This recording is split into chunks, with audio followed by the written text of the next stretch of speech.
What is up? What is up, everyone? Welcome back to another DePIN Happy Hour. We got Brad over here, DePIN Connection, Brian from Strike, and myself with DePIN Digest, as well as DePIN Happy Hour. Obviously, that's our main affiliation. Brought to you by the Deep Network.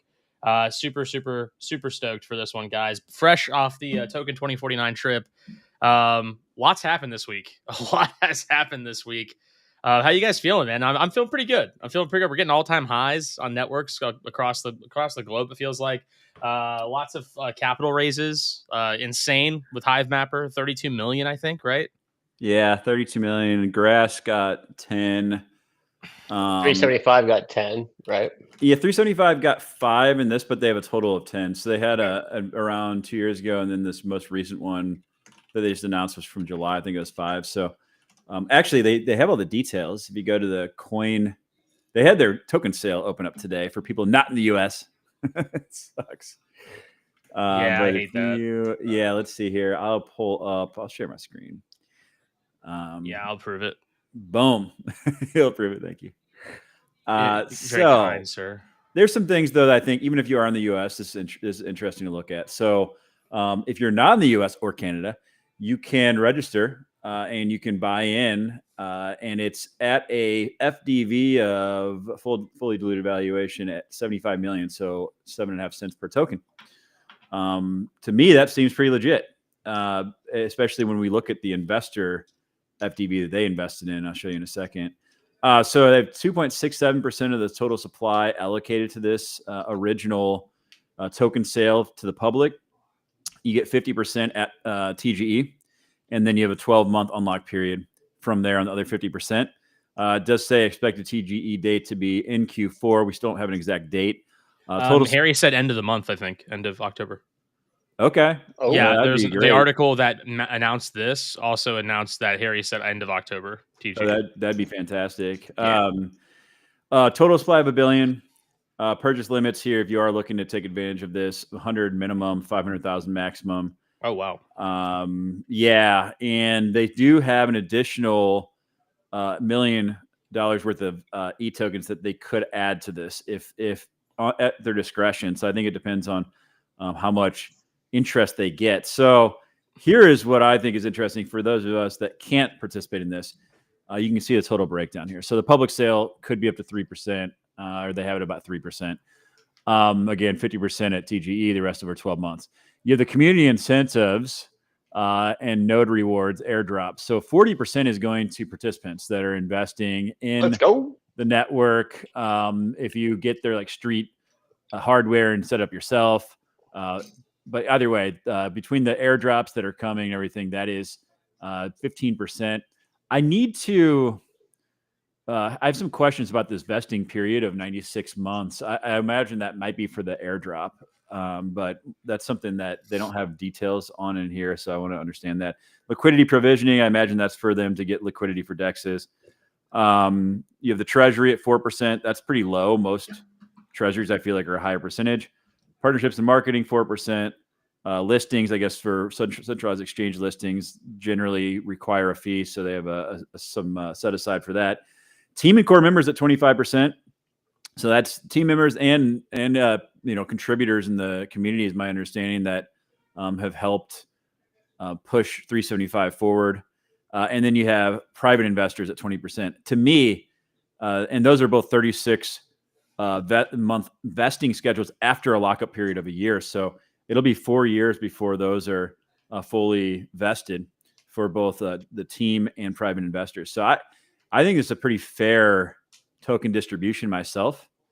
If you look down here, they do tell you what their investment rounds look like. So they raised 5 million here, 5 million here, and FDV was 55 million. So, I mean, we were talking about this before we started the show, but like, to me, these people invested over 2 years ago at 55 million FDV. The fact they have an open token sale to the public at 75 million FDV 2 years later, if these people had their funds locked up for 2 years, that's pretty nice of them, in my opinion. But again, these are the two investments they had from private investments, and that is a 1 year lockup and then a 3 year vesting period, like we saw above. So those are the deets on 375 AI. According to William, it sounds like they are going to be token launching at the end of the month. Let's go. I hope so. I really do, because the Blockworks articles said that was the case. It said Harry mentioned something about that. About the FTV. So if they're investing 5 million, if they've raised 5 million at 55 million, and now they're doing this coinless sale at 75 million, what do we think like FTV is going to be at token launch then?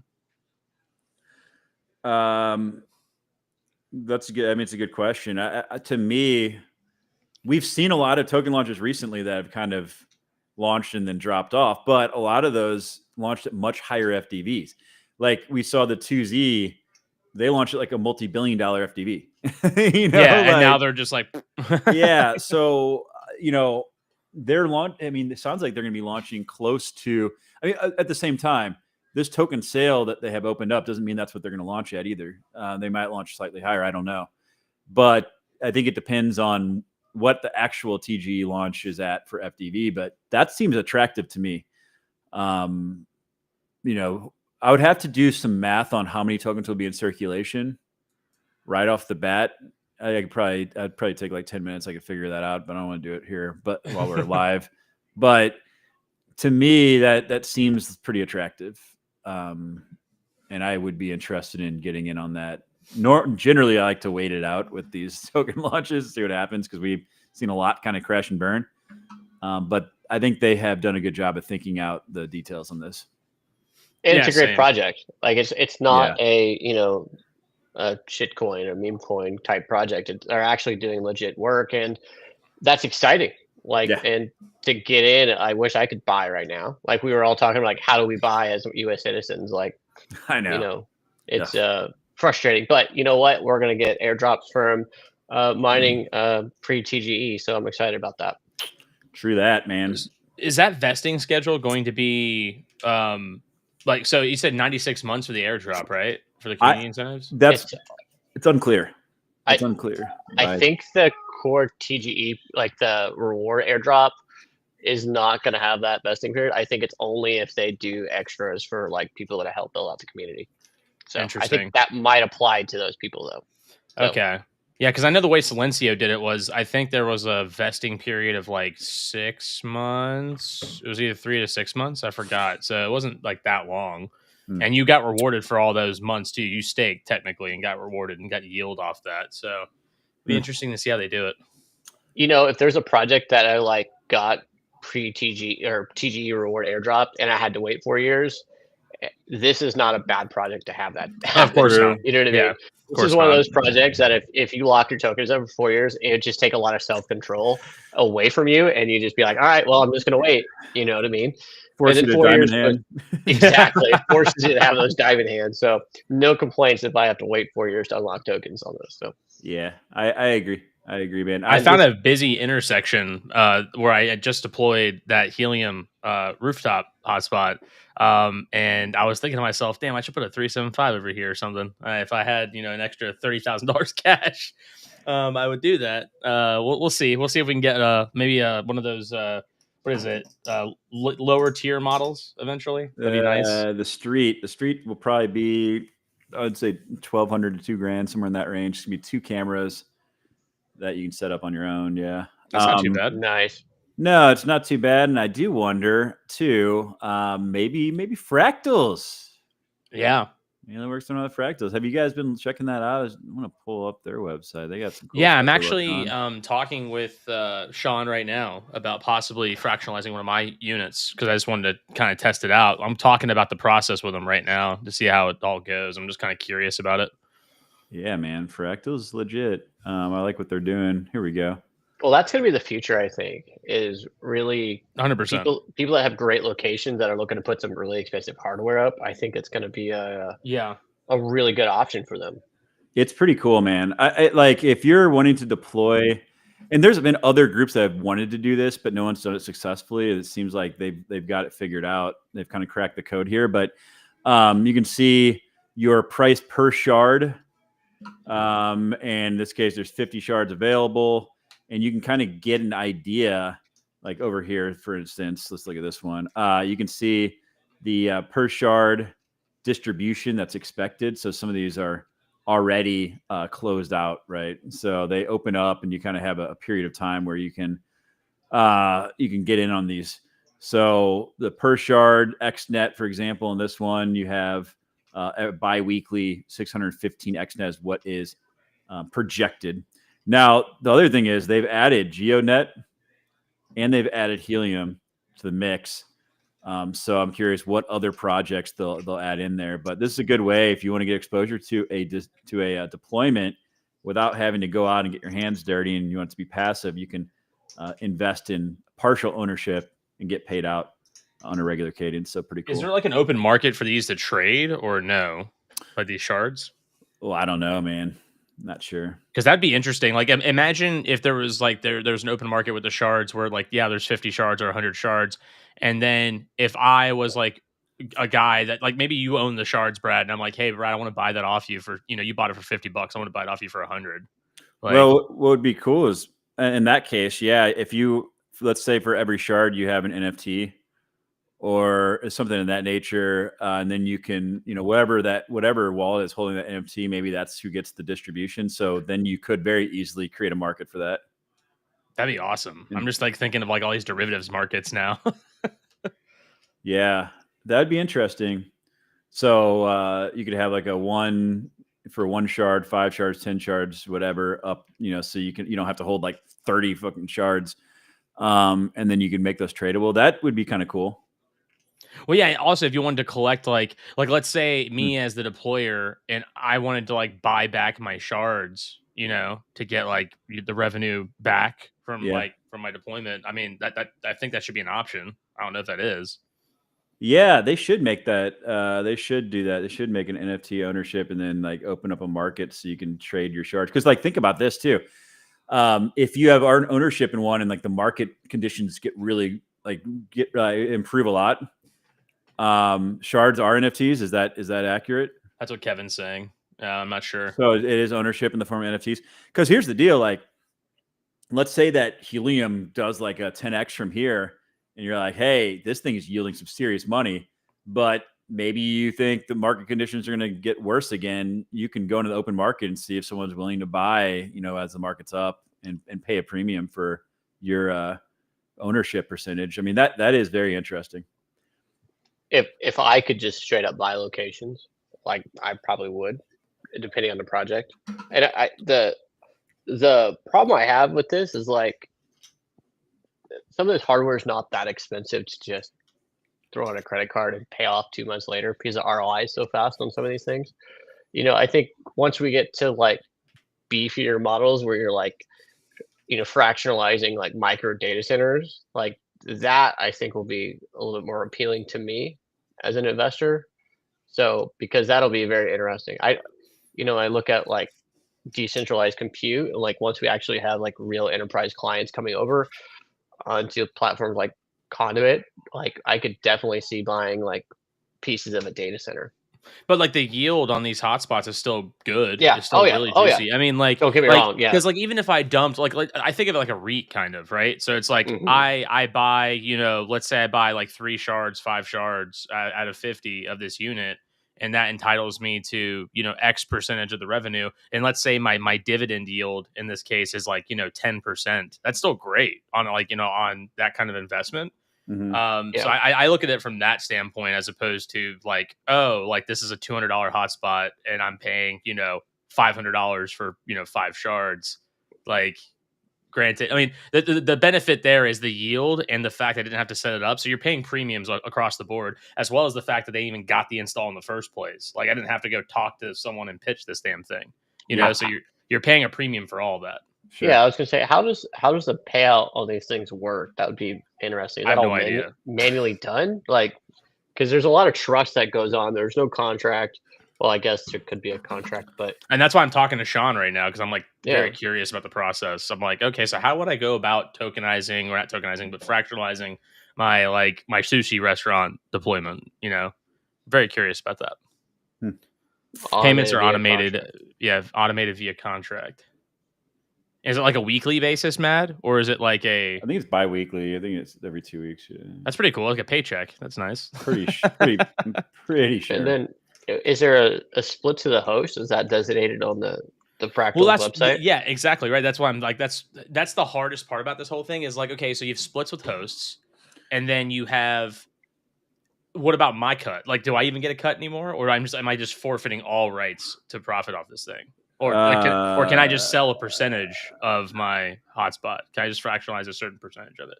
Depends on deployers when they make the listing. Yeah, that's going to be the interesting part, because like also like the inconsistency on reward sometimes. Like, I have some really great paying deployments and I have some really crappy paying deployments, and I couldn't imagine investing $200 into a really crappy deployment for 20% of the yield. You know what I mean? Like, right, I'm getting 5 cents a day, or you know what I mean? I'd be rough. Well, I mean, obviously you wouldn't fractionalize a crappy deployment. Like, well, there has to be a certain threshold, right? Like, but you have to meet a certain threshold. There still seems to be a lot of inconsistency upon like what telcos are actually going to choose to offload on your area. You know what I mean? And also in Helium's case, I'm not sure about XNets, but in Helium's case, there was also the unrewarded gigabyte factor as well. Like, what happens if I like have this really consistently paying hotspot, like you're saying, Brian, and then like the next 3 weeks, I just have a bunch of unrewarded, offload. Mm-hmm. And I don't even know why there's unrewarded offload in the first place. I have no idea why that happens. So, I don't know. Like I have a deployment in North Carolina, and I think it's a great location. It has a lot of foot traffic. It's got a lot of traffic. And for whatever reason, I get jack on it.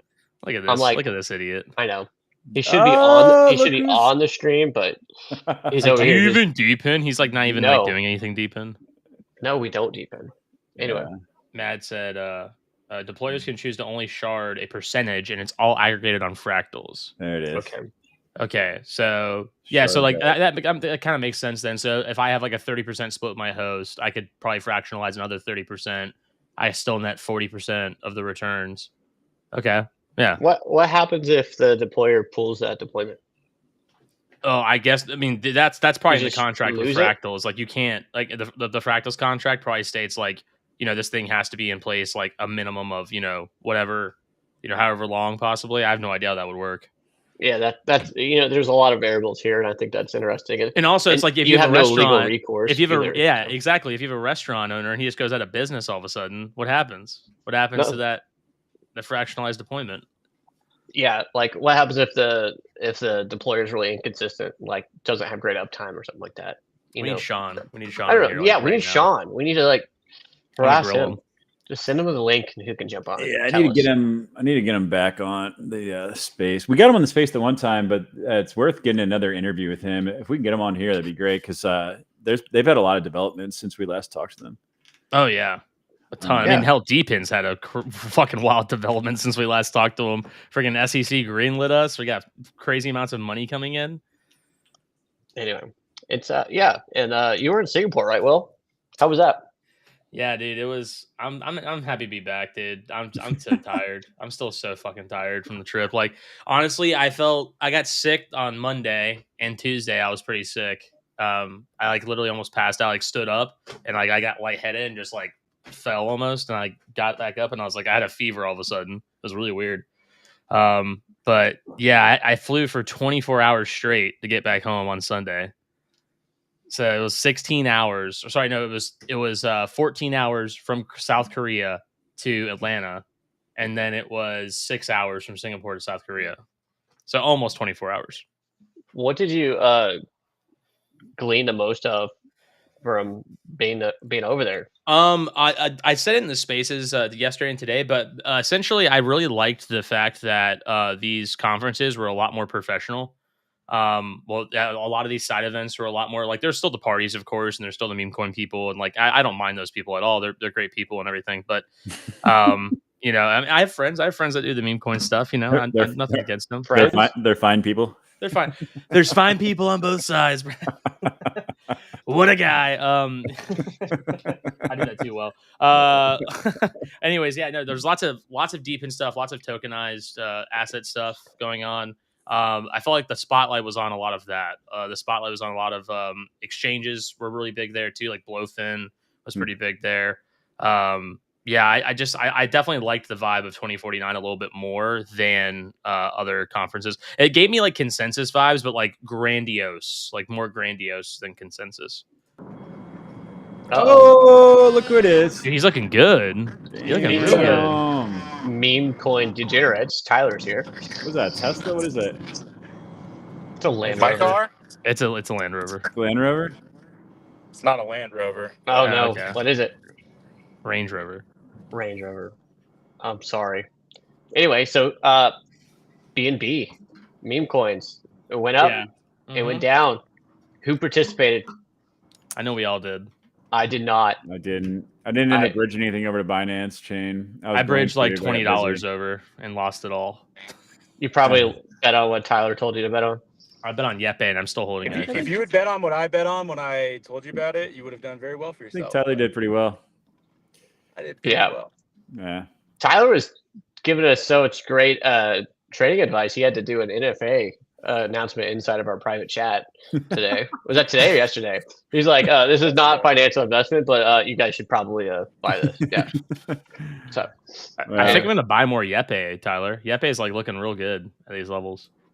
Yeah, everything kind of got nuked, which doesn't make sense because BNB or Binance launched their meme coin launchpad. And to me, it's like just because you were early, that doesn't mean that you automatically are subjected to going down. If anything, like Binance CZ now controls the entire supply chain of meme coin launch to sex listing. So if anything, I'd be buying more, which I have been. I've been buying more. He's like, DePIN's like so yesterday, guys. It's all about BNB meme coins now. DePIN is still the future, but if you can't look a gift horse in the mouth and turn it away, that's my logic. Valid, man. It's very valid. Gotta make money how you can. Did you guys see Clemente's video? I don't know if you guys follow Clemente from the Bodagos crew at all. But, no, never heard of him. Probably him and Pio do like really funny skit videos all the time. And Clemente like basically was like sleeping in the CCP's flag as a blanket. And Pio's like, "What are you doing?" He's like, "Oh, nothing, man. I'm just like watching a documentary on the upbringing of China, like the start of China. It's really doing a lot of research on meme coins right now. I'm really, really enjoying this." Yeah, I saw a stat today after the dropout that 96% of people that bridge Solana to BNB are sitting in losses at the currently, over the last couple of weeks. It makes sense. I mean, the people like Tyler that got in at the right time saw some major gains. But then people that bridged over, a lot of times that's how it works, man. If you're late to the game, good luck. It's all a timing thing. That's the unfortunate reality. 00. I got liquidated on 00. That was my gamble of the week. I got to pull up that chart now. 2Z's not looking pretty at the moment. Yeah, here. I already got to pull it up right now. I'm blowfin. I didn't buy any 2Z specifically because of the fact that historically, I mean, token launches and notably DePIN launches have struggled. Yeah. So well, launch is such a big market cap too. Yeah. It did. It hit It hit 88 cents and now it's 35. Wow. It's not great. Yeah. I think it's just because so many people, like with all the airdrop fanatics out there, they get a massive airdrop of tokens, it launches, and they're like, all right, I got to get capital out. Didn't they they give a bunch of communities? 00 doesn't fall into that category. Yeah, I agree. Yeah, I agree. Quite a bit different. Yeah, they gave a lot of tokens to a couple of big players, right? And they just dumped on everyone. I mean, they did a lot of like VC funding. That was pretty much it. Okay. Damn. Yeah, I mean, could be a good deal right now. Could be a good deal right now. I always, buy when there's blood in the streets. Warren Buffett it. Right? There's plenty of blood to be left. One left. project that I think could maybe break the trend is the 375 token sale. Like, I know I'm not gonna be able to buy it because it's on CoinList and you can't do it in the US. But I think they're launching it such a quote unquote low market cap for the quality of the project that could be one that breaks the mold in terms of actually having price appreciation from the launch. But yeah, and you're about 20 minutes late to this conversation. We were just talking about that. I'm glad that you brought it up again because it just proves our point that everyone's looking at 375 thinking this is a great buy right now. So, and we're all excited. I think so. We're all excited about it. I'm excited about the airdrop for sure. Very, very excited about that. I was really expecting their list price to be 5 times more than what it is. Yeah. It makes me wonder though, that was their token sale that's like 3% or whatever. It makes me wonder, is that also the FDB they're going to have the TGE at, or will it be higher? I don't know. It'll probably be higher. It'll probably be a little higher at least, right? Like, I don't know. So depending on how much they get from this token pre-sale, yeah, it's really hard to say. I don't know what they'll do. Where can you I don't know. CoinList? Yeah, so Jay says I was bullish because 25% of Solana is on 00 now, but tech doesn't matter in crypto. It's so true. Yeah, it doesn't fucking matter. That's the problem. There's like a meme coin that was like 6 hours old that was 5 times the market cap of GeoNet. I remember you saying that, and you're so pissed, Brad. You're just like, what is this? God, it's funny. It's backwards land. It's funny land. We're in silly land, dude. Stupid. Yeah, I think one of the reasons why I also held off from the 00, like Nick, who's at Blockworks, who we do the podcast and put a bunch of research out and whatnot. He's like, this is going to be one of the biggest things, and I've heard that from a few people. But one of the that I have is that they've got a really high beta to the success of the crypto market. I know they can expand out. I listened to the Unchained podcast, and don't get me wrong, there is a value there, but at least on the initial side of the adoption curve, it's going to be highly correlated to what goes on in crypto. And to me, that's from like an investment standpoint, that makes me a little bit apprehensive. The problem with DePIN is that they're tied to actual financials. I love Shkreli, bro. He's so true. It's true. It's true, but yeah. Eventually, enterprises. Well, no, you always want to be pre-revenue, just like in Silicon Valley they talk about. You always want to be pre-revenue. Always. If they're making money, you're doing something wrong. Well, meme coins are pre-revenue. Yeah, exactly. They're never. You always want to be pre-revenue. Yeah. The product is the token. So the product is the token. It's not the actual Like what? You're gonna give people amazing cell phone coverage with Helium and XNet? No. But I think Brad, if you track that company you were telling me about, who did the token launch and is now going public, have you been tracking their traction? Dynex. Yeah. Oh, Dynex. I haven't heard that in a while. I have. Dynex pumped, and then it's like kind of come back down to earth again. It's gonna be interesting to see how that plays out, because if it goes well for them, then we could see other DePIN projects follow that path. I think if they're underperforming, because they're gonna go to the NASDAQ. It sounds like, and get a listing and go public. So we'll see what happens there. They had gotten super fudded in the crypto space and like just couldn't escape it. So I think they're jumping ship, but we'll see what happens. The FUD zone.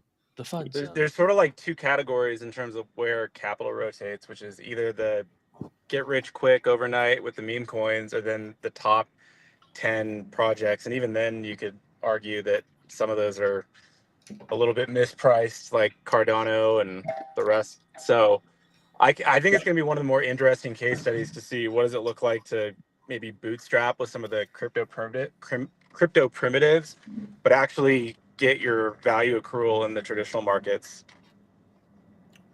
Yeah. We'll see, man. We will see. I have some DNX tokens. I'm just holding to see how it plays out. Like, it's a historical event, maybe. Yeah, maybe. We'll see. Oh man! So what exactly happened with Dynex then? Like you said they're going public? Yeah. So basically, they've had a rough go of it, man. I mean, they're doing neuromorphic computing, so it's like kind of like what quantum computing, I guess they say. But they're developing their own chip. I think they invested like $50 million in their own like chip, and their market cap is sitting at $5 million. So it's like, I think their investors, I think everybody's probably super frustrated. So they're like, you know what? We're going to do an IPO. Token holders are going to be able to transfer their token holdings over to shares and actual stock. Okay. But we'd see how it all plays out, man. I think I think like certain regions are going to have certain laws that are probably going to make that difficult. Then I saw something there like, we guarantee that no one will be at a loss, from any point that they bought. Don't ever guarantee that. Guarantee don't that? ever guarantee that. I'm like, that seems crazy to me. Like, I could see if they're like, no one's going to be at a loss from the current price of Dynex.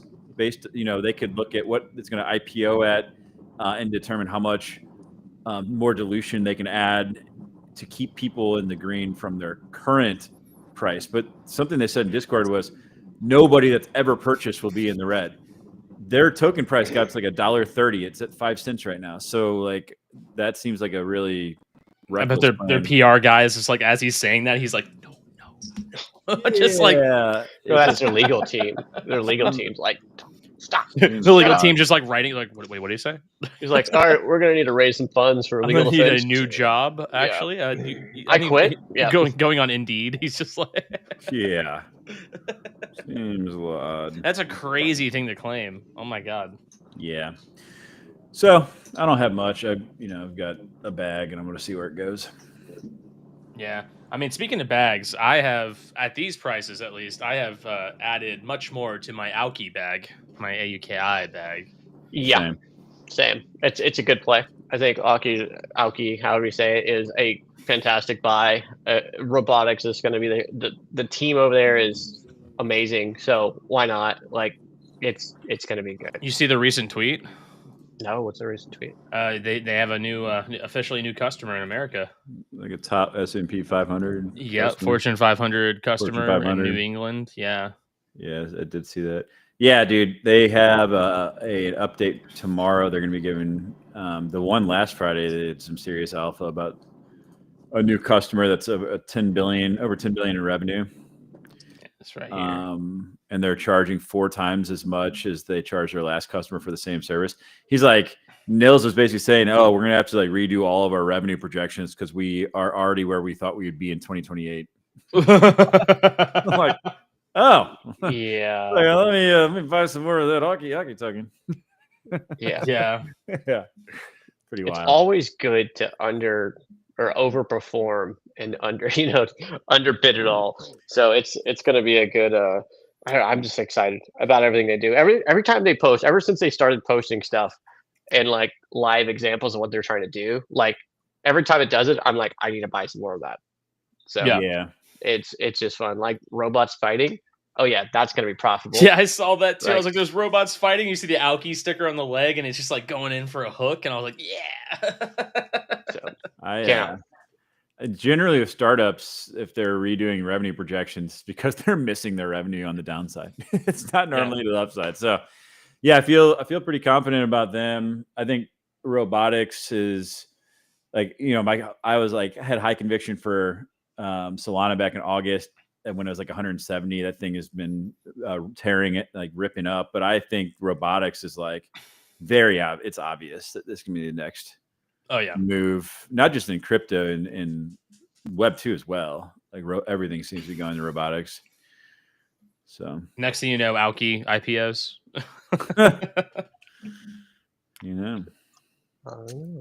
Never know. You've been stacking, Tyler? You've been stacking your Aoki bag? I've not bought any Aoki yet. I need to. I was going to do some on the dip, but I have not bought any. It's not bad. That's why he's lagging. Like free money at the current price. I was going to say he's lagging because he didn't buy any. He's too busy getting 10x's on his Binance. Yeah. Meme coins. Win Aoki on Binance. More than 10x, like, Brad, I'll tell you that. All right, Aoki's like sitting like this. You're like, oh, we got a 5%, and Tyler's like, I just got a 50x. Fuck you. I get excited to be up when I'm like 10%, and then he's over here just like, I have a 50x. Crypto Empress sent me, she had like a freaking crazy like return on something, and I was like, oh my god, like stop. You guys are bombarding me with all this stuff. Ugh. It's kind of hard to follow. I have to rotate more into Aoki. That's how I look at it. It's a justification for the future. I understand. Yeah, for sure. I'm trading on Blowfin right now, and like I've almost doubled my portfolio on there, and I'm just doing perps on on DePIN tokens and the majors and shit. So you should really stop by the trading spaces again, Tyler. I think you could provide some alpha for us. I just gave you all the alpha, and then you just chill it all in the space. It's easier. Exactly. No, but you could like join and like chill the alpha there. I don't like to chill alpha, mostly because I try to be responsible for my own bags, and if I think there's something worthwhile, I'll share it with a few people. But like, I would not want to be one of these traders that all they do is shill stuff. I'd be so scared about getting sued, or someone loses like $100. They're like, "Oh, that's so much money," and they get sued as a result. I understand. You made more than $100 this week. He made actually $200, Brad.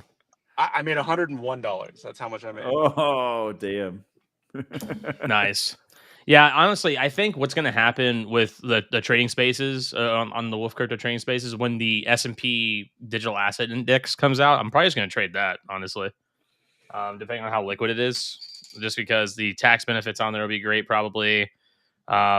Yeah, and I just like to simplify my trading. I'm not trying to like hunt down like the next meme coin. I like to just find like one or two things and just mess with that the entire time. Yeah. The S&P 50, that's going to be interesting. It's going to be 35 like actual companies. Businesses. Yeah, and then 15. I wonder, we have to guess what 15 tokens is going to be now. We have to. We know what 10 of them are. What were 10 of them? There's a list. Avalanche is on there. Actually, it's all being done like custodied on Avalanche, I believe. Is Cardano one of them? Cardano is one of them. Mm-hmm. Cool. I know BNB's not one of them because that'd be huge. I think it is on there. It is? Is it? I believe so. Well, it can't. Well, wait. Isn't there like any like regulatory issues with that? Because I know it's affiliated with China and everything. Well, CZ's in cahoots with Trump, I think. So. Wait, we getting conspiracies now? Oh. Well, it's held. I think he's tied in with World Liberty, I believe, in some way, shape, or form. Yeah, World Liberty launched their stable coin originally on Binance Chain, I think. So here you go. Oh shit! Look at that. FRP, Hyperliquid's on there. Hyperliquid. You got AVAX, Chainlink, Tron, of course, Tron. Justin Sun is heavily invested in World Liberty Financial. So, but is World Liberty Financial doing the custody of the S&P 50? No, World Liberty Financial is the digital asset company that Trump's sons. Yeah, but if they're involved with World Liberty Financial, what's that have to do with the S&P 50 then? Because they're in with the Trump family, and the Trump family has. Oh, I know, but like the S&P Dow Jones company. I'm trying to find the correlation. Obviously, I know that it's in like they've probably talked at some point, but I don't understand. I'm just like I'm sure there's some crossover there. I'm trying to find the connection. I'm sure there's some connections there, man. Like Tron being in there. Justin Sun has a ton of money invested in World Liberty Financial. Binance coin, like. CZ's been working with, the politicians over here. So I imagine there's some connections there. When you look at this is where Liberty Financial's holdings. So USD1, their stablecoin originally was launched on Binance Chain. You've got Tron, obviously they're a holder of. Athena, nice. Yeah, Athena's in there. Ondo, nice. Some low caps in here too. This is like a launch pad for with the Binance or with their stablecoin rather on Binance. This is on Binance. Interesting. Very interesting. What were the tickers? Do we know the tickers that are going to be in there? For what? For the S&P 50? I'm assuming Robinhood and like all the. Oh, what are going to be the actual stocks? I'm not sure. Okay. I don't know about that. Yeah, I'm trying to picture it because if they're trying to like be a little bit more diversified, they could do some like Bitcoin mining stocks and then like maybe some treasuries and then maybe some more crypto affiliated companies. Yeah, I would bet that your Robinhood's in there. Oh yeah, 100%. It's got to be in there, right? Mm-hmm. Hood, coin. So yeah, right. It was Kraken's gonna go public soon, probably, right? I think probably all of them are at this point. Bullish will probably be in there. I bought some Bullish the other day, and it has not done particularly well. But it's I think a lot of people are saying that's a good buy right now, and it has lagged. I think that it's lagged Robinhood quite a bit. I do think Bullish could make a run, especially if Bullish is added into that S&P 50. I think Bullish will make a move. So you're saying you're bullish on Bullish? I am. Yeah. I am. 66 ain't bad. What it IPO'd at 37. It's still up. Sure, it looks like it could be run, I think. Honestly. So we've talked a lot about projects which are finally hitting TGE. You know, I feel like it's been me following projects for like 18 months, and now finally they're TGEing, and they have all been great projects. What are the new up and comers in your guys' eyes as far as projects? We're talking like things that are like maybe a year out, 18 months out.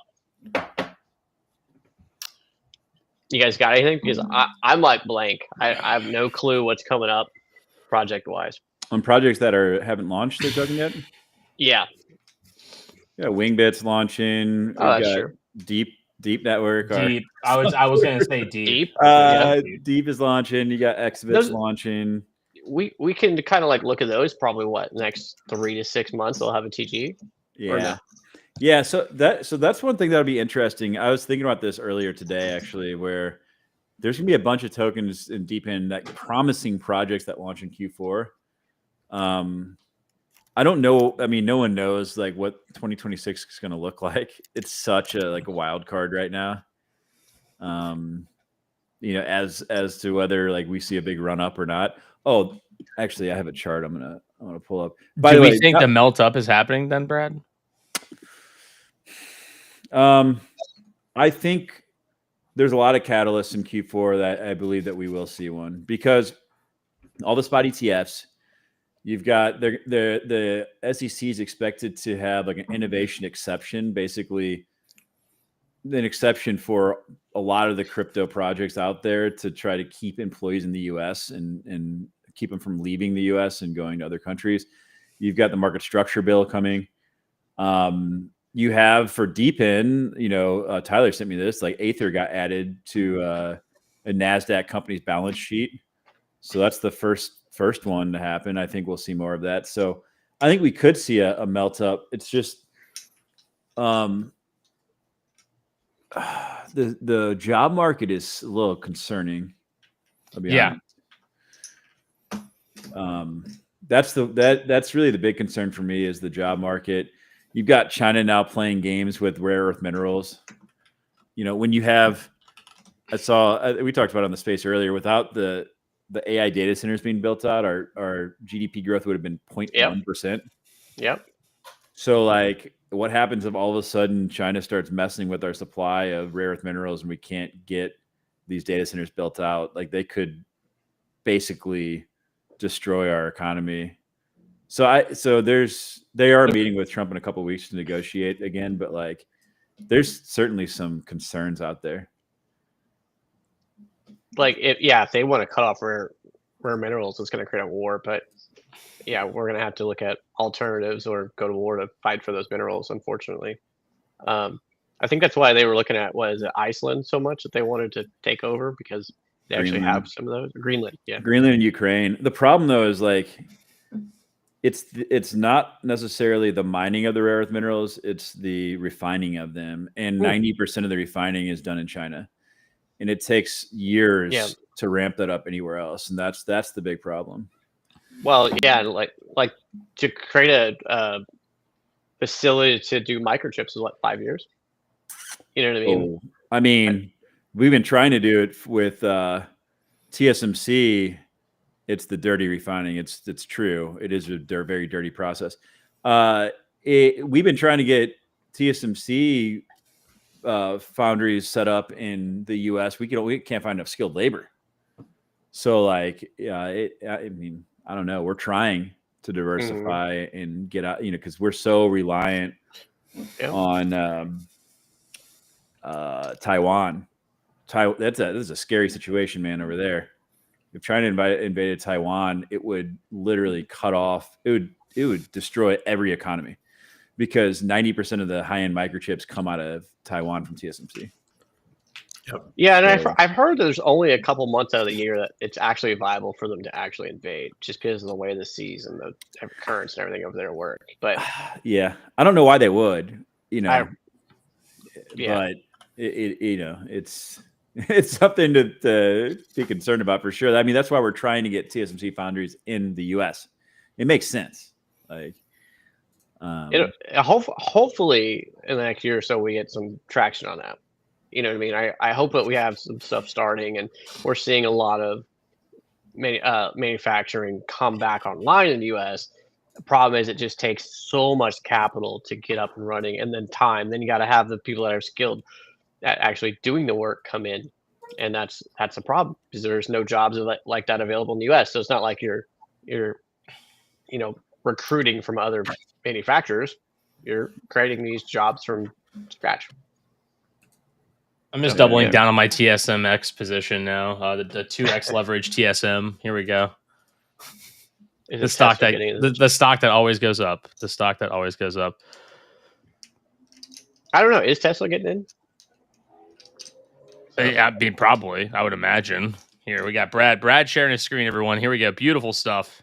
Yeah. So this is a very interesting chart I found. It's when the Fed cuts rates, when the stock market, the S&P is within 2% of an all-time high. So if you look a year out from those rate cuts, 100% of the time, this is a pretty large data set. The market has been higher, looking a year out from that scenario. Obviously, there's been a mixed bag in the very short term. So we just saw this, right? We saw a rate cut when we were pretty much at all-time highs in September. So could we see some short-term downside? Sure, we're seeing it a little bit right now. But looking further out, man, this is why looking at 2026, I'm like, I mean, history tells us we should have a good year, right? But it's not guaranteed, obviously. There's like one caveat to this, or a couple, I guess. There's a big down year in 2019. You wanted 1990. But aside from that, and then looking out a year especially, you would expect that we'd be up. So we'll see. Fascinating. That's really fascinating. It is. No, extremely. I had a question. Damn, I wanted to ask you guys. We're all like reading the chart. We're all like studying the chart. I don't remember though. Ugh. Tyler, your hair looks great, brother. Thanks, man. Got a cut yesterday. Nice. Do you go all the way to skin on the sides, or we're not talking about Tyler's? Where do we go? Do we go to zero? I do a one high fade, kind of blended in on this side, a little less on the other side. Keep a little bit more on top. Nice. I'm tried and true. I'm gonna grow mine out just to mock you a little bit now. Hey, if you can do it, if you can pull it off, Brian. Is that coffee or is that booze? This is bourbon, and I intentionally grabbed a mug to drink it out of. Ooh. That's super classy. I'm not gonna lie, it's really classy. Is it? That's got last time I was drinking water out of a bowl, so I just figured I'm gonna step the game up a little bit and put my bourbon in a mug. I think what was really funny about that, Tyler, was that I watched you do that like after I watched the Weapons. I don't know if you guys have watched Weapons yet. Probably not. Tyler does not watch TV, so remember the bowl of water? Remember the bowl of water? Yeah, is that the one? Is that the one where like all the kids like run out of their houses? Yeah. That was a crazy one. That was a crazy movie, but the bowl of water had me thinking. I was like, I just watched that movie, and then Tyler pulled the bowl of water out. I was like, what the fuck? I was like, no. Dude, I started watching the new Monster season with Ed Gein. That it is pretty disturbing, like to say the least. I started watching House of Guinness because I was like, oh, I have to watch this now because it's about beer, of course, and Guinness is good beer. But I was like thinking to myself, Netflix must have been trying to think of a way to have men watch period dramas. Like they're like, oh, we need to find a way to get men to watch period dramas. Let's make the period drama about beer. I was like, oh, okay. I've never heard that term before. Period drama? Period drama? Did you think it was about periods? Yeah. Okay, Brian. No, it's speaking of DePIN. Anyway, I've just never heard the term. I assume it's like a period in time. Yeah, period in time. Yeah, period drama. I've just never heard. I don't watch TV, so these we know you these don't have life. References are lost on me. My wife. My wife. Is that a Borat reference? That one I might know. My wife. No, Brad, he's saying it could be a couple of references. So it could be a Borat reference, or it could be what movie is that? Oh my god, Matthew McConaughey, The Gentleman. You guys didn't see that? Oh man, highly recommend you watch that. Highly recommend you guys watch that. That's a good one. You know, Tyler won't. I won't watch it. My wife. I have a funny Borat story. I'll tell you guys after the stream.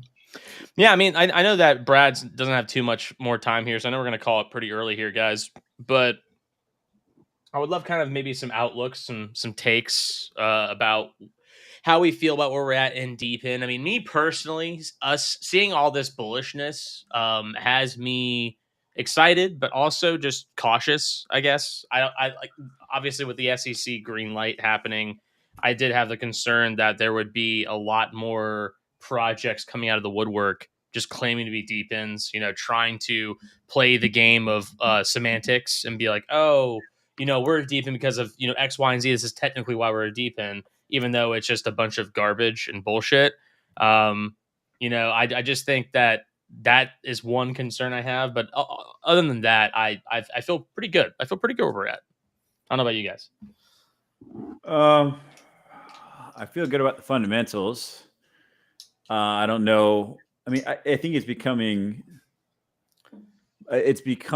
very clear this year that it feels like we haven't hit peak pessimism in DePIN. Just a slog. I feel like everyone is pessimistic. Or at least I'm in some Discord groups that's like max pessimism. I think it's become clear that seriously, I'm like, okay, I gotta leave this chat for a little bit. It's getting a little out of control. But yeah, I think it's become very clear that retail, DePIN is still very reliant on retail at this point, right? This year, retail has kind of been non-existent. It's been institutional money. We've seen where those flows have gone. Granted, I think some of that has to do with the spot ETFs and where there's accessibility from institutional money. I think we're going to see that shift, right? We're starting to see add DePIN projects to balance sheets. We're seeing spot ETFs get approved for Solana soon. That should help. So I'm like, to your point, like cautiously optimistic, I suppose. I think this year's been a big learning opportunity. That when the market gets overheated, pay attention to that fear and greed index. But from the fundamental standpoint, like I am more optimistic than I've been any other time on DePIN from that standpoint. But we've got to see the institutional money flows come in. We've got to see some retail come back. I think if we want to see like a lot of these projects have a resurgence, is my opinion. Yeah, I like that. Brian, go for it. For me, it's I think I reached peak pessimism actually on DePIN. I think I reached it a couple weeks ago. I was like, it's just so frustrating. We've seen helium at like 260, 270 for like a year or something like that now. It had a spike up above $3 for a while there, and then it went right back down. But I think the way to make money in DePIN right now is to deploy DePIN. You know what I mean? It's like you buy a meme coin hoping it goes up. For this, you're better off, spending $200 buying a helium hotspot, finding a place to deploy it, dropping it down. You're gonna get paid off in spades. I think the frustrating part has been seeing is that, it's always just felt like people, as soon as they get their tokens, they just pull their capital out, and that's why the tokens just stagnant. But we know there's a lot of other reasons.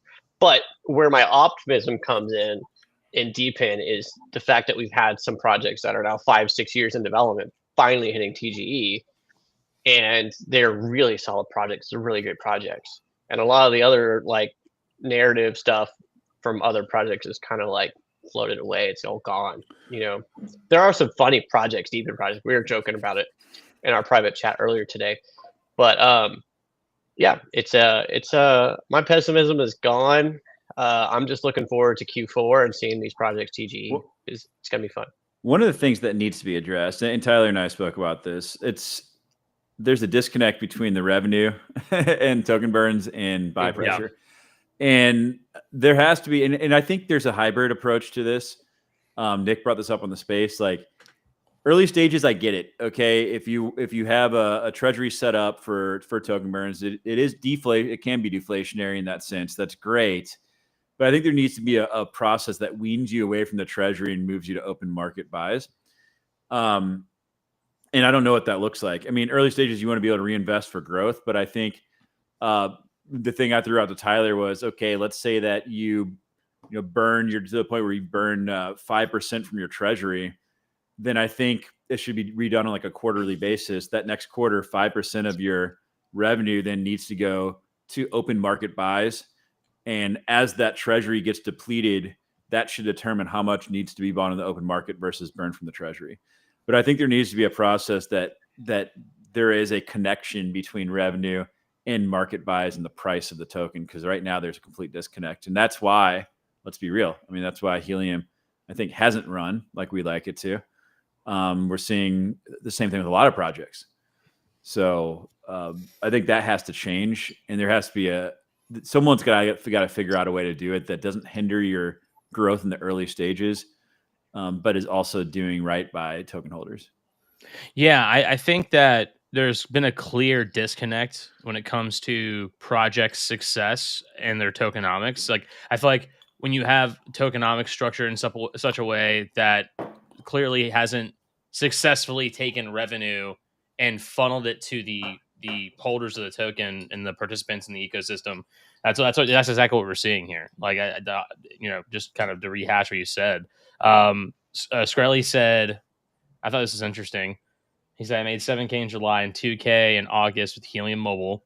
Rip POC harvesting, but the 50 cents per gigabyte is an illusion and temporary. So move data while you can at those rates. I'm curious, Skrelly, what price do you think it actually is if it's an illusion, and where do you think the price will go from here if that is the case, if it is 50 cents per gigabyte? I'm very curious. 20 to 30 cents on the top end, probably a little bit less. Yeah, I mean, obviously, like we talked about the race to the bottom, Tyler, right? That seems like a pretty widely known thing. I mean, it's not even a race to the bottom. It's what these MNOs are willing to pay for Wi-Fi offload. They're not willing to pay 50 cents. That was like a historical artifact and kind of what they had set out for payment terms, but they're going to get what the market wants to pay for it, and it's not 50 cents. Yeah, you said it's well under 10 cents for MNOs, subsidized by printing HNT for free. Yeah. I mean, even if that's the case, though, I mean, you could, like, if you have a high traffic area, like, you could still be fairly profitable, right? It's still paying. If you have a good area, it's still paying the bills. You know what I mean? It's just not 50 cents a gig. You know what I mean? Yeah. Yeah. The token arbitrage is what is making the payouts so good, right? I mean, it's not just like a straight pass through of the exactly revenue. So it's a question of like, how long can that token arbitrage work in that way? I don't know. There is a reason why, and Skrelly's going to know this better than anybody, but there is a reason why these kind of paid offload Wi-Fi models have historically not got the traction they have, is because the money's not there. So it's the arbitrage. Interesting. Interesting. It was this Kutine? Am I saying that right? Question I've never seen addressed: what happens to token holders if a non-crypto company buys out the company? Like, what if Apple buys Demo or something? It'll probably be something like what we're seeing with Dynex. In terms of just doing like a 1-to-1, or like if you hold 5 tokens, you get 1 share of stock kind of thing. There'd be some type of a transfer rate over to ownership in shares, I would imagine. Well, I would think. Yeah, it's a little hard to say, because like at the end of the day, this bifurcation between the network and the opco is somewhat an illusion, because at the end, like most of the time, these networks are I'll use the word successful, but they exist as a result of the opco. So it's hard to understand, like, would it be, you just sort of acquire the opco and the revenue potential there, maybe the tokens they have in their treasury, or is there going to be some kind of one-to-one token redemption for the stock? I think it would be a very case-by-case situation in that scenario where you have a company like Apple that would buy a demo. They're not going to buy demo though. What would they call it? Like Apple Mo? Where they changed it to like IMO? IMO? Oh, I don't know. Who's still running demo? Anybody? Wait, I haven't checked my demo app. Yeah, I haven't checked mine in a while. No, I unplugged mine. I still have some tokens. I still have some tokens as well. I'm still holding on. I mean, I keep track with Demo. Like we the whole DePIN Digest newsletter. We post any updates they have. They're still on there. Is there anything new with them? They're doing a lot of different types of events right now. They're going to like a lot of non-Web3 events. They're mainly marketing to Web2 audience. That's their whole shift right now. They're selling through Amazon, and then their hardware, and they've got they're working with like dealerships in other countries. They might have a partnership with another DePIN project soon. We'll see. But yeah, I do think that's a really good sales channel for them, because if you go through a dealership and you can kind of sell it as a added product, that feels like such a natural sales channel. Yeah, I think Demo can be successful looking a little further out, but I mentioned, I think before, like I've rebalanced my portfolio a bit, so I've trimmed some positions on things that I don't know that are going to necessarily be great performers in the short term. Like Demo has just done a complete pivot. They've got people that had staked their tokens that will be unlocking in the spring, that are probably upset with the changes that were made. And it's like, I think there's gonna be a lot of selling pressure for Demo. So for me, like I trimmed some positions and that and some other ones. I'm still holding a fair amount of Demo though, for sure. But I've been building positions in like Rover. I already have a lot of GeoNet and Aoki, because they're all hitting on the robotics side of things and they're all driving revenue. So that's kind of where I've been repositioning. Well, it's the realization that like there's an evolution that we're heading towards in society where robots are going to be taking place, right? And we need a massive amount of data to facilitate training these models. So AI plus robotics and spatial awareness is going to be key here, because we're going to need a lot of compute, a lot of AI to be able to tell robots what they're seeing and where to go, where they are. So it all just makes sense. So is your all-time. What is your all-time high? Yeah, he said Demo feels like it'll be Exhibit A on my trial for reckless driving, though. Yeah.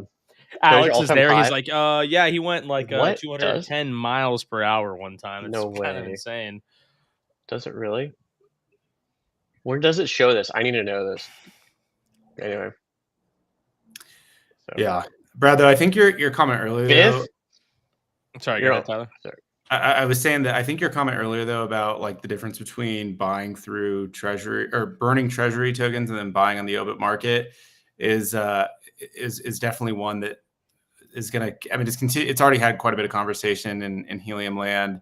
But at the end of the day, like, it doesn't feel like the market cares too much about like the trading market cap versus the fully diluted. And when you burn treasury tokens, you're effectively reducing the fully diluted, even though they've not been kind of issued. And so really the reason why the open market burn is kind of a critical point is because you're providing buy pressure for what is otherwise just constant sell pressure. And that's where I think a little bit of the disconnect comes into play, because people are like, oh, we're taking revenue and we're theoretically burning it. I have another problem with burning treasury tokens, because it's a little bit of a sleight of hand, but you can make the argument that it's almost like double accounting, which is you got the tokens kind of for free as part of your tokenomics unlock. You're getting the revenue, you're booking the revenue, and then you're just burning the tokens. So yes, you could say like it's a parity between the dollar denominated value and what you get but at the end of the day, those tokens were free to begin with. So they were. And in a stock buyback, they would have to be using that cash to buy shares back, right? In this case, they're able to reinvest that capital into their business and burn tokens at the same time. So and that's where there is this like it is kind of a thing in TradFi markets as well, but like liquidity does matter. And so even though you can have like at a fundamental basis maybe a reasonable price to sales ratio or whatever you want to use, but at the end of the day, if you have no buy pressure that's coming into the network, like you're going to have a fundamental disconnect just given the fact that you don't have enough people being able to kind of support the parity between value and actual transaction volume. And so without having that, it creates the situation where you've got price stagnation. Yeah. I mean, because right now it's all based on speculative buying. Right. So like, then the question is, okay, so at what point is the FDV pushed far enough down that it is attractive to bring people in to invest, right? If you don't have any buy pressure associated with revenue, that's the problem. And I think it can take a while. So I think Nick was spot on. He's like, there should be a hybrid approach to this. I don't know what the perfect answer is there, but early stage, I think it does make sense to reinvest for growth, especially like super early stage. But once you get to the point where you're 4 or 5 years in, especially, man, that you should have a mix that should be pushing further and further towards market buys, in my opinion. Yeah. Yeah. And in my opinion on this, the hybrid approach is a sliding scale of how much revenue they use to buy back the token. So it's not like a fixed 80% or 50%, whatever it is. It's like 30% buy burn till you hit a milestone, 50%. But I never think that burning treasury tokens is the right answer to the solution, because really all you're doing is manipulating the market cap versus the fully diluted. That's the only thing that really changes in that case. But you don't actually provide the liquidity and it's just a market dynamic where without having that, you're going to get a real disconnect between what the value should be and what the value is as a result of no one actually wanting to buy the token. Yeah. I mean, I guess the caveat to that would be like, if as an investor that at a certain point they will start doing open market buys and it's going to push that market cap down to a point where it's very attractive, maybe as we get more traditional investors into the space, they can do their analysis and determine, okay, this is worth buying into this project at this point, right? If they know that transition is going to take place. But I just think right now it's going to be hard to attract people in if there's no buy pressure associated with revenue in the open market. Like frankly, so it has to be figured out. Amir has kind of gone back and forth. No one thinks that there's GGs. Well, all these people now, yeah, there's no doubt about it, man. I have conversations with these people out deep in. It's like, outside of our group, where it's very evident that people have never worked in a startup or looked at traditional investments before. It's a whole new thing, Brad. They just don't see behind the curtain. All they think is you type a prompt into AI and it spits out a program, and now all of a sudden how to run business, how to start business, click. So pretty much, they don't understand how much time things take, So would you say you're uber bullish then, Tyler, or are you cautiously optimistic on DePIN as a category or like specific project? Both, everything.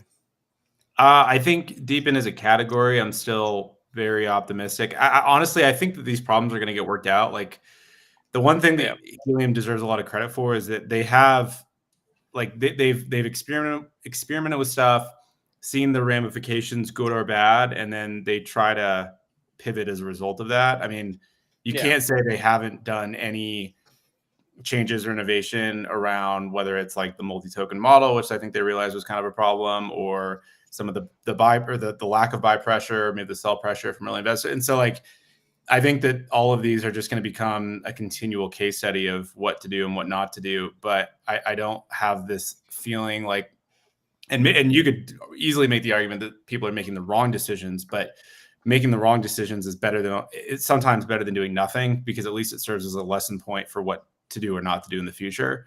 And so, I think that if anything is going to come out of this, it's going to be, lessons learned for the next iteration of DePIN projects to have a more refined approach that's based on good and bad decisions that had been made historically. So, but I mean, people are taking note. People are looking at this. Real players are looking at the space and seeing the opportunity and seeing what can be done from, a cost reduction standpoint, from a way to increase, revenues without increasing CapEx. And so I think the fundamental thesis is still sound. It's really more of like, how does that actually tactically translate into the execution piece? And so we're just experimenting in real time on that front. Yeah, I think if you look at like demo price, when they do like pay for onboarding fees, you see a spike. I think they're buying in the open market. I think GeoNet might be too through Gate.io. I think they might be buying in the open market. But the fact that we just had $32 million invested in HiveMapper, we had $5 million in 375 AI, 10 million in Grass, like that's a pretty good sign, in my opinion, that you see that type of money flowing into DePIN right now after the year we've had. Oh, yeah. I think that is it's certainly a good sign for the outlook on DePIN, in my opinion.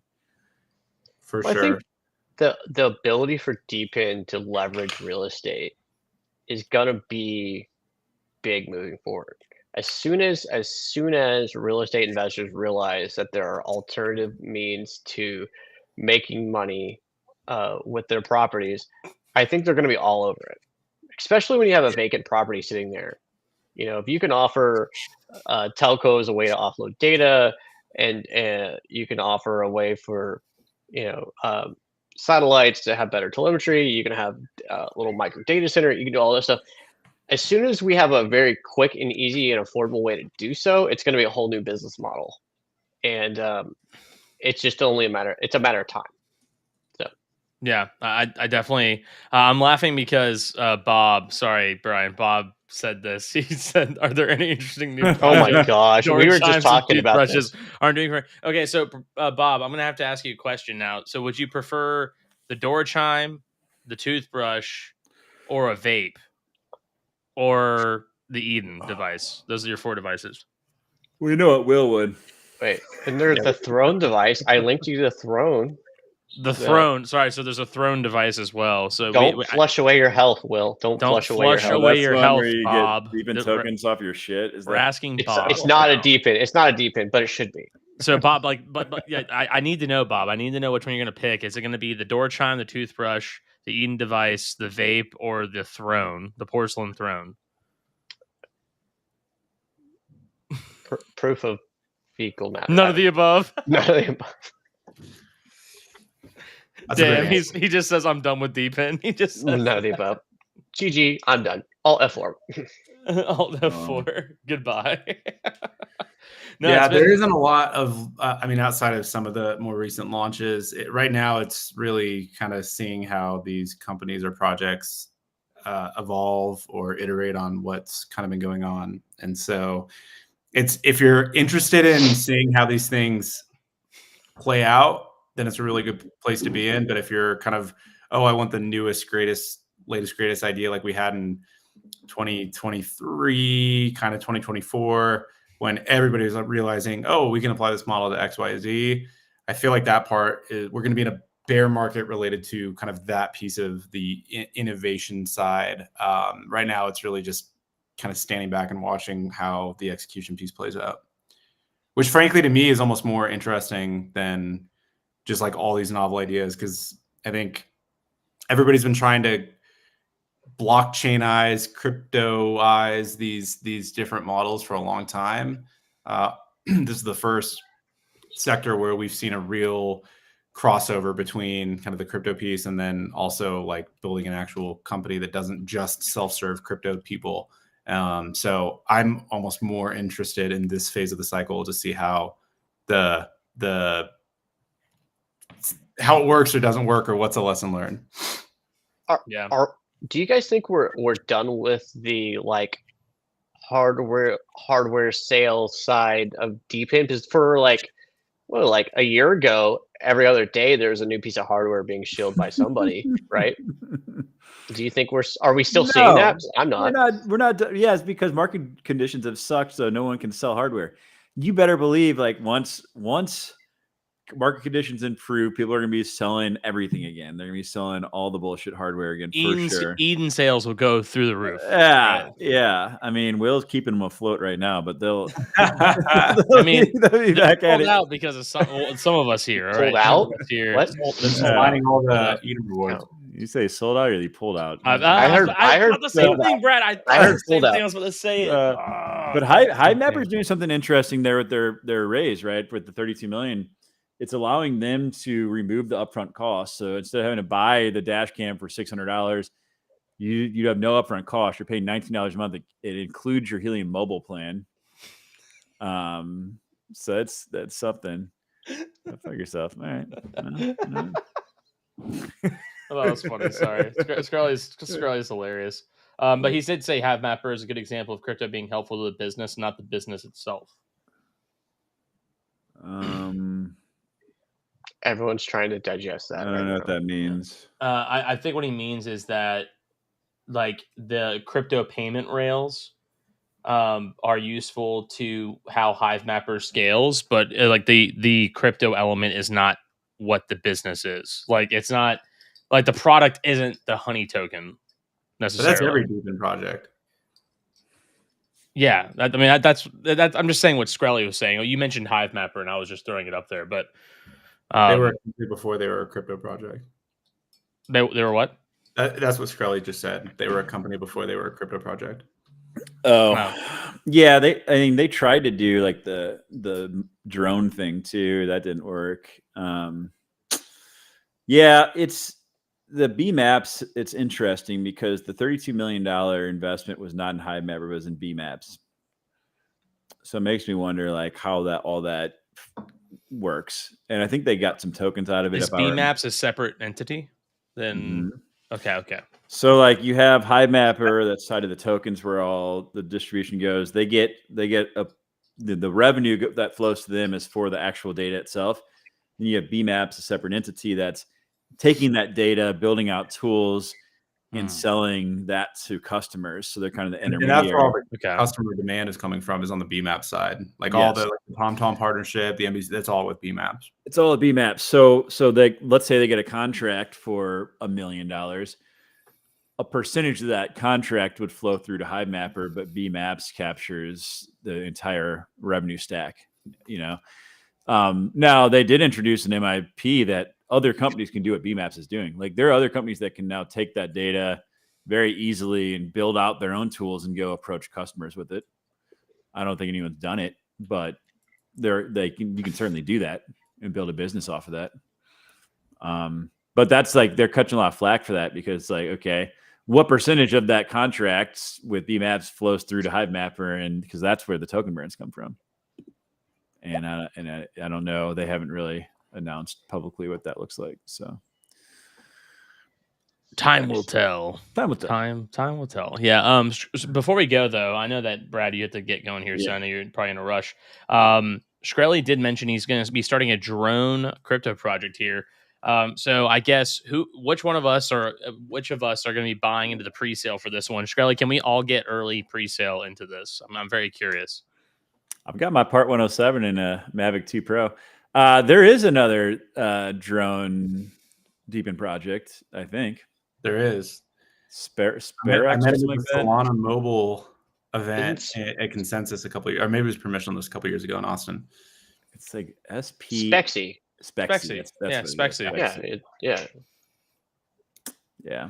The guy was telling me that some of their drone drivers, flyers, whatever they're called, were making like $10,000 a month. Yeah, something crazy. Flying the drones. Yeah. Wow. You can do well with it. Yeah, you can. You can just be like a 1099 and go out and do odd jobs if you own a drone. Because I worked for a drone service company in DC before I moved to Chicago, and that's why I got my Part 107. There's a lot of drones for roofing, a lot of AI stuff going on there too. Mm-hmm. So a lot of that, and there's even programs out there that'll auto fly the drones for you. You can go buy their stuff. You push a button, it goes up, scans the roof. AI does it, pulls pictures. It's really not as good as it sounds. It's good, but it's not as good as somebody climbing on a roof. Yeah, I mean, it's not going to be, but think about it from a safety perspective and insurance perspective. Oh, yeah. 2-story, 3-story roof. Oh, my gosh. Like, yeah. Like, yeah, high pitch roof, steep slope. Oh, those are scary.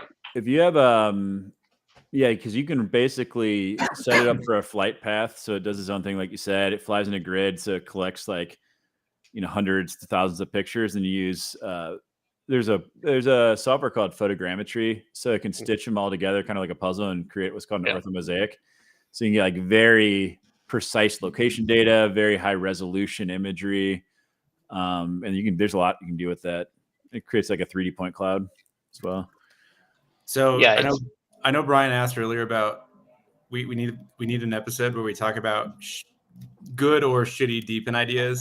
I have no idea if this is legally viable, but one of the shitty DePIN ideas that I had would be everybody contributes their air rights to like a DePIN, and then you use that to charge companies doing drone delivery or just drones in general for crossing your flight path. So it's like if you wanted to say, hey, Amazon, you're flying a drone over my house, probably not going to have the supply power, if you will, to get them to pay. But if everybody contributed, then you could collectively monetize and then distribute out a percentage of the earnings based on going out and charging for that. What are the rights? Not in the US, it's free. It's free, and you have no rights to the air over your house? So I don't know. I guess you don't by law. So I thought you did own your air rights, but maybe it's just your land rights that you have. I don't think so. Interesting. That's a good idea, though. Maybe in a different country.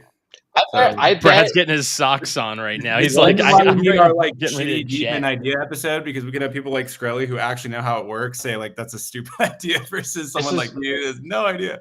All right, I think next week we pitch it out, we advertise it out. Everyone's got to bring their crappy DePIN ideas or their good DePIN ideas and just bring it and pitch us. That'd be fun. Everyone can pitch it. We can tear apart your idea, and we'll have some fun with it. And if it's a really good idea, we'll just steal it. Oh, yeah. Yeah. So bring your best ones. You guys are like, man, Will, that's a terrible idea. You're just writing down like, this is like, she fucking genius. Holy shit. Like, yeah.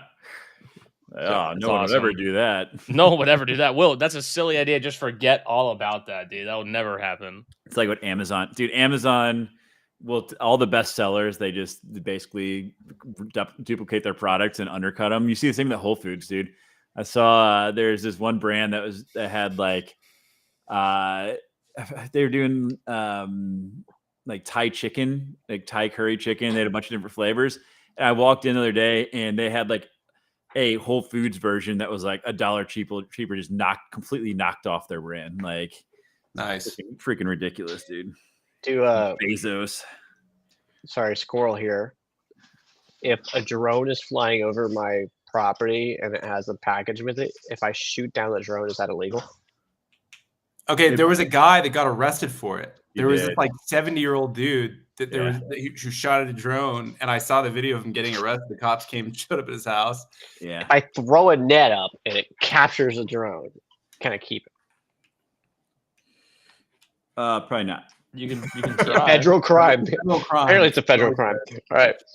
Have you seen the Chinese drone shows where someone had like a jammer and like all the drones are just like falling out of the sky? No. Oh no. But we're not talking like a military drone, like a Predator missile. We're talking like a small drone. The ones they're bigger than you think. The ones that are like carrying payloads. Yeah. But I've seen some of the videos where they're dropping off packages. It's freaking nuts. Like you put in an order and like it gets to you within an hour. It's crazy. That's wild. Yeah. It's freaking crazy. For last mile delivery, especially in rural areas, this can be really, really valuable because you've got these like FedEx trucks that now, instead of having to drive back like a mile into someone's property, they can just like send their drone out from the vehicle to handle that last part, and then it returns to the vehicle. So if I have a robot that automatically shoots it down, Skrelly, what you're saying is okay. Can the drones have weapons on them? I mean, anyway, there are some with weapons on them. I would like the attack drones. That'd be kind of cool. Like a little, like, have a couple guns on, a couple pistols on the side or something. That'd be kind of sick. I mean, they're basically like over in like Middle East. They're just like attaching like explosives to like normal DJI drones and just flying them into people. You guys don't remember Call of Duty? Yeah, RCX40 with the yeah. And now you've got the control RCXD. RCXD. There you go. Enemy RCXD in the vicinity. And they're actually using. When you got blown up by one of their things, by the way, most frustrating moment in Call of Duty history is like when you just see this fucking little RC car come up and sorry. I don't even want to talk about it. All right. I got to go. Anyway, yeah. No, yeah. Brad, thank you so much. Guys, what an awesome night. What an awesome conversation. Really, really enjoyed this one. Yeah. Brad, get out of here. I'll do the closing close out here, and then we'll actually good. Later. Oh, yeah, but yeah, everyone enjoy the rest of your evening. We'll be back again next week. Before we go, I want to go ahead and shout out the sponsor of the show here again. I know we mentioned them at the beginning of the show, but just want to throw them out there yet again. Let me share my screen. Perfect. Here we go. Yeah, so as we mentioned before, this show is brought to you by Deep Network. They are having their DIN NFT sale. These NFTs will essentially act as your placeholder to acquire a Deep Network device. So when you purchase one of these, it puts you in line to get one, but also acts as the operator node license. So you need one of these to operate a Deep Network device in the future. So definitely grab one. They're on sale right now. We really appreciate Deep Network sponsoring the DePIN Happy Hour. Thank you so much, guys. Tyler, Brian, any last thoughts before we call things here? Oh, man. Thanks for tuning in. These are fun conversations. Okay, so I don't know if when Skrelly said yes in all caps, if that was to the Shark Tank DePIN thing. I think it was because right when we were talking about it. But I am looking forward to doing that as a segment where we show our bad ideas. Other people can show their good or bad ideas. And we just have some fun with it. So I'm looking forward to that. Yeah, I want one of those for sure. By the way, that was all Brian's idea. Got to give credit where credit's due. I don't want to steal that idea from you. So it'll be brought to you by Strike. Doing the rage format. All right. You're like, that's the dumbest shit I've ever heard. Fuck it. And you cut him off the stream. That's how we do it. I just mute him. I'm like, get out of here, Brian. That's right. Anyway, yeah, go check out Deep Network. Awesome project. I literally just checked on my I loaded up their dashboard while we're talking about it just to make sure we're still up. I've been up for 102 days. It's been a fun time. It's actually one of the easiest deployments I've ever done in DePIN. So go check it out. And get a DIN NFT and get ready to buy it. And I think are they still doing the 1776 every 100 sold or something like that? I believe so. They're giving 2 away now. There's like 60 more to go until the next one, based on the number that Will showed. Anyway. He said, "Oh, come on!" Skrelly said, "Oh, come on for that." Oh my goodness, what happened as a judge? Skrelly's doing it. We'll hold you to that. We'll hold you to that, Skrelly. Yeah, no, had a wonderful time. Yeah, Deep Network, awesome stuff. I love setting up their devices. Honestly, it's super, super easy. It's been sitting here this whole time. I definitely plan on grabbing more. But with all that being said, boys, thank you so much for the amazing conversation. We'll definitely have to plan a shit DePIN contest to see who has the worst idea. I would absolutely love that. But everyone, thank you so much for tuning in. Catch us again next week, Thursday at 8 p.m. Eastern. We'll be here live on X and on DePIN Connections YouTube. Really appreciate you tuning in, guys. Enjoy the rest of your evening.